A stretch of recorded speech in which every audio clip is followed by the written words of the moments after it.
Ambassade des États-Unis, the US Embassy, yo la gon liste la matin de moun que yo ou soit arrêté ou bien mette sanctions financières sur yo qui gen une connexion avec déstabilisation pays d'Haïti. Et message là c'est qui ça? Message là c'est que période impunité ça fini en Haïti. Now the list that the US Embassy dropped this morning pertains people they have either arrested or sanctioned financially due to their connection with the destabilization of the island of Haiti. And what is the message? The message is that the period of impunity is over on the island of Haiti. Let's read exactly what they said. On nous lit exactement ça yo dit.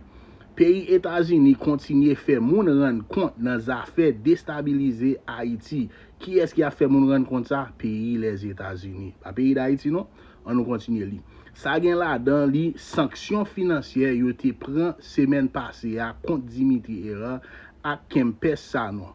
Époque impunité a fini. Let's read it in English. The United States continues to hold people accountable for destabilizing Haiti.